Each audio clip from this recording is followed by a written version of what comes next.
A few months back, my ex-girlfriend cheated on me with her coworker after being together for 15 years.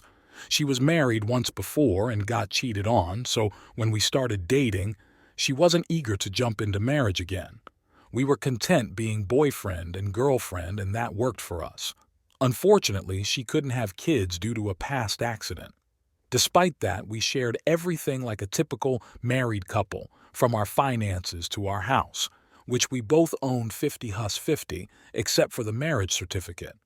Our zest for life was unparalleled, which our families didn't quite appreciate. We preferred unconventional ways of life, and that included traveling to different countries each year. 2 years ago, we hit Bali, and the year after that, Bolivia. Our goal was to visit all the countries on our bucket list. By the way, we're both in our late 40s. Here's the ironic part. Her ex-husband cheated on her with a coworker, leading to their divorce. She was devastated, and I came along, acting as her knight in shining armor. It took years to heal her, build her up, and regain her trust. And then she goes and pulls the same stunt with her married coworker. So a couple of years ago, my girlfriend started working in a new department at work. She would always talk about her male colleagues, especially one who she thought was a good man. She said his wife didn't appreciate him, and they would have arguments. She even gave him relationship advice and told him what presents to buy for his wife. But then she came home one day and said that he was being inappropriate, and she wanted to limit their relationship. She wouldn't tell me what happened, but after pressing her for hours, she wouldn't say. She kept saying that it doesn't matter. I asked her if it was physical, and she said yes. She was offended and felt like she needed to re-establish professional boundaries. She didn't want to get him in trouble, but I told her to report it to HR so there would be a record. Eventually, he apologized and things were fine between them. Vacation. Just a few weeks before our vacation in August, I couldn't help but notice that my girlfriend had bought some scandalous swimwear that could only be worn in a Victoria's Secret fashion show. I said to myself, wow, this vacation is about to get steamy. During our stay in Costa Rica, I caught her posing in front of the bathroom mirror in that swimwear and taking selfies. When I asked her who the pictures were for, she said nobody. I pressed her for an answer, and she said it was just for personal enjoyment because she had never looked this good in her entire life. As our vacation went on, she became more obsessed with her phone and demanded more and more revealing photos. Finally, on the fourth day, I stumbled upon a picture of a mystery man holding his Johnson on her phone. I was really bothered when I started thinking that my girlfriend might be sending photos to other guys on Instagram. I mean, she was always on her phone taking those revealing photos, so it couldn't be just for me, right? But she kept her phone too close to her so I couldn't check it without waking her up. I even thought about getting her drunk, but that seemed a bit too extreme, even for me. By the end of the trip, I was pretty sure that she was taking those photos for someone else, and it made me feel like I was being used. When we got home, I was so distant and irritable, and my girlfriend noticed. But I didn't want to tell her my suspicion just yet because I didn't have any proof, and I didn't want to push her underground if she was actually having an emotional affair. When she asked what was wrong, I told her that I was upset because our vacation seemed more about her and her phone than about us, and it was a real concern of mine. I asked if there was anything she wanted to talk about, but she said no. Sleep-inducing mixture. I was desperate to get into her phone, so I added some sleep-inducing mixture to her food during dinner. It worked like a charm, and she was knocked out like a light. I tried to sneakily grab her phone, but it was password protected and I didn't know the code. I was so mad at myself for not thinking ahead, but then I came up with a genius plan to trick her into giving me her password. The next day, her phone was sitting on the kitchen counter, locked up tight. I grabbed it and told her I wanted to take a photo of her cooking, but I needed to use her phone because it had a better camera. She wasn't suspicious and she handed it over. As she typed in her password, I played it cool and acted like everything was normal, and it worked. I finally had access to her phone.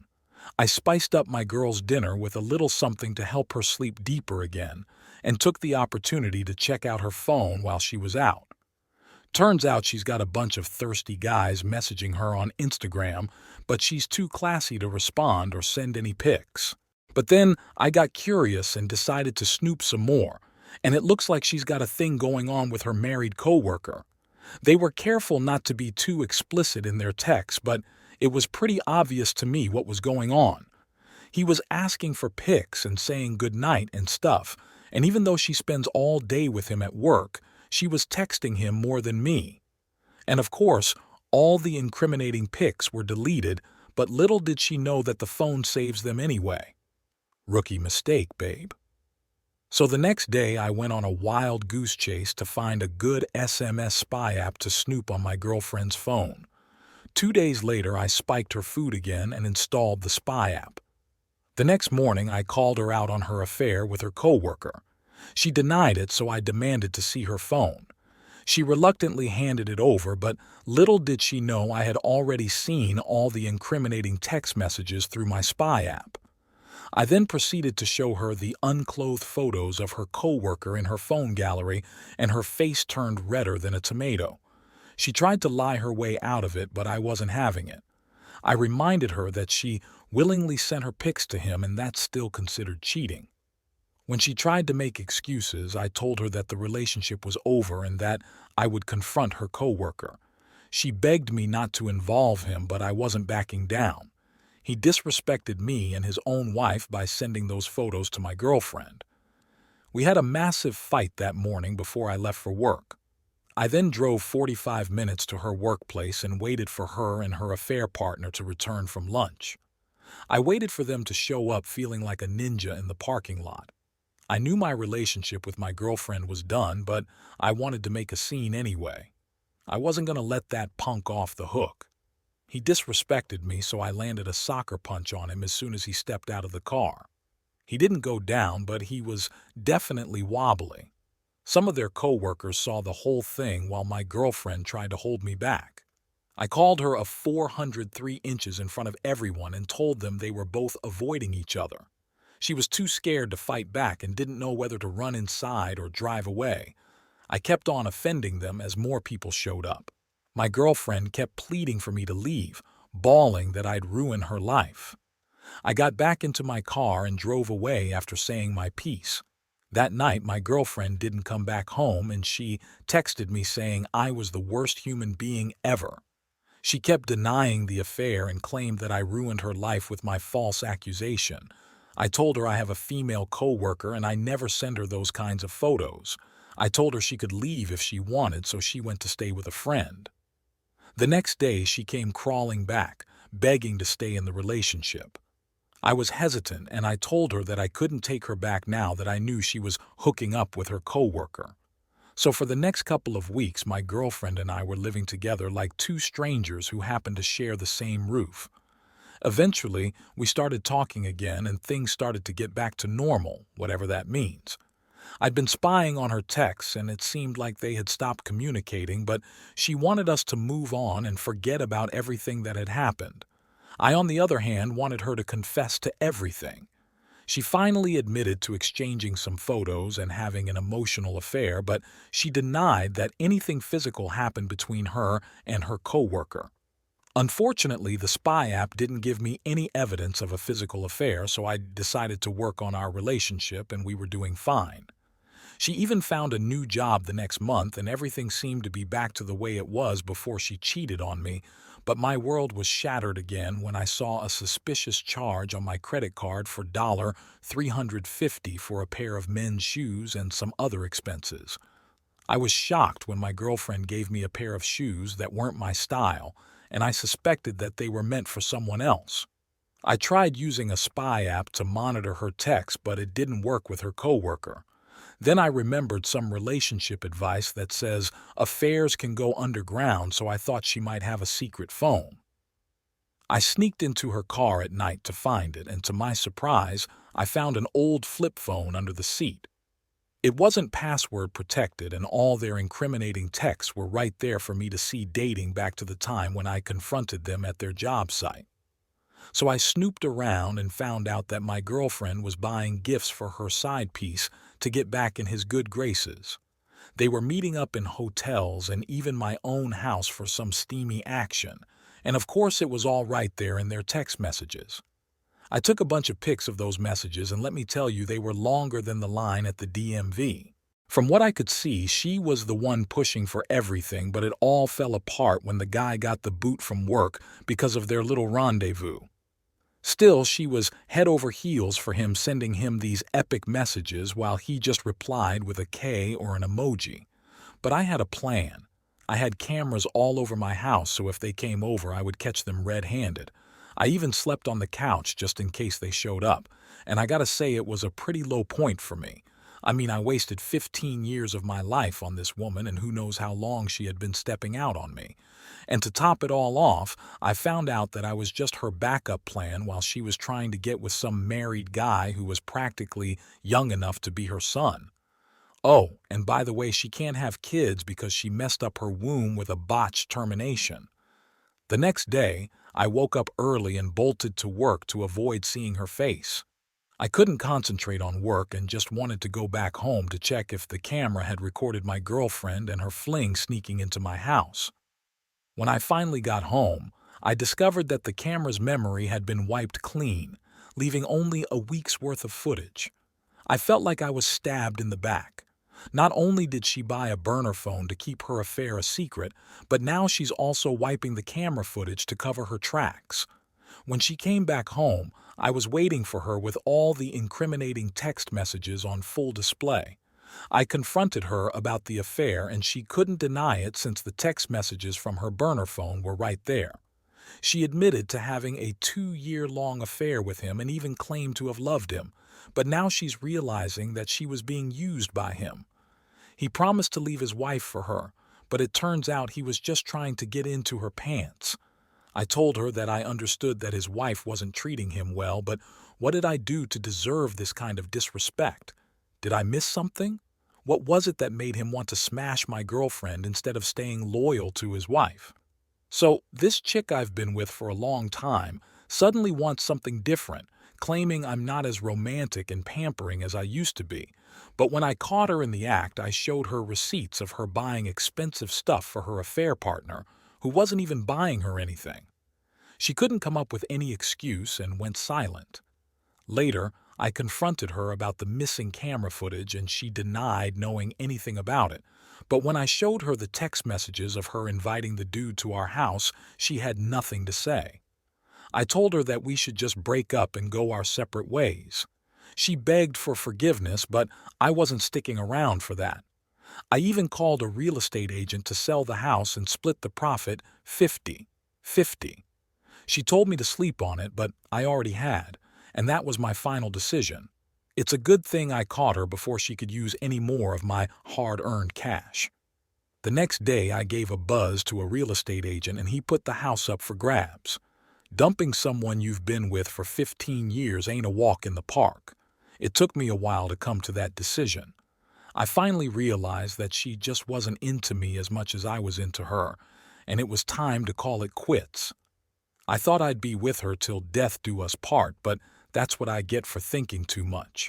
My folks adored her, but she fell head over heels for some bloke at work who probably was spinning yarns about how he's a prince in another dimension. She spent more time with him at work than with me at home, enough time for him to get into her head and make her forget about me.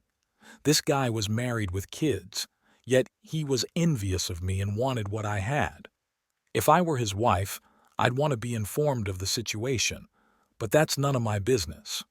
I was planning to tell his wife about the affair after I cut ties with my girlfriend. We still lived in the same house but in separate rooms, only waiting for the house to sell before we parted ways for good. The property market was hot, so I was hoping to get it sold within a month or so. During that time, my ex couldn't care less. I changed the locks on my door and the security camera system to keep her away from my stuff. Can you believe she even invited him over to my house while I was out?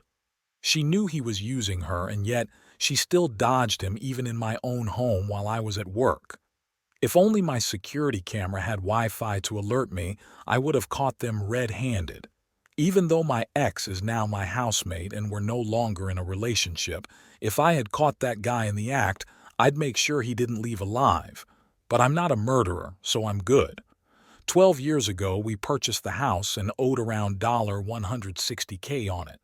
Recently, we listed it for $240K, and just 3 weeks later we sold it for $265K.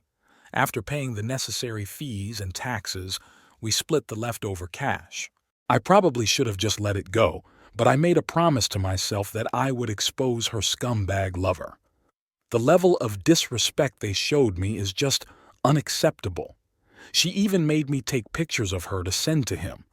When I confronted her about their affair, she lied and denied it. And then to add insult to injury, she brought him into our home, knowing full well what could happen if I caught them in the act. Lucky for them, I have evidence of everything, including footage of him sneaking into my ex-girlfriend's bedroom.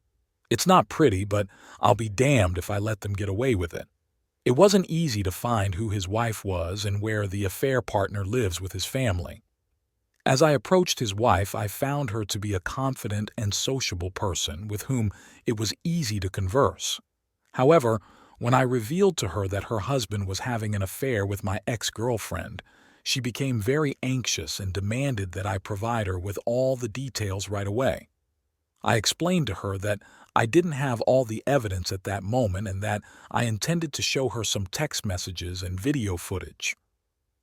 Later that evening, we met at a restaurant where she confessed that she had already suspected her husband of having an affair, but she couldn't prove it due to his deceptive behavior.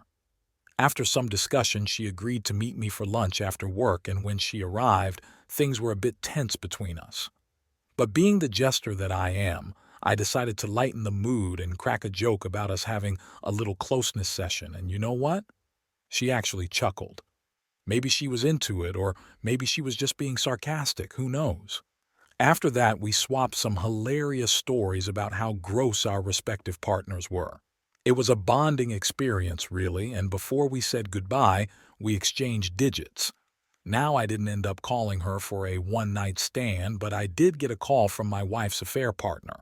I'm guessing he got my number from my ex-girlfriend. So I got a call from this dude who sounded like he was auditioning for a role in a gangster movie.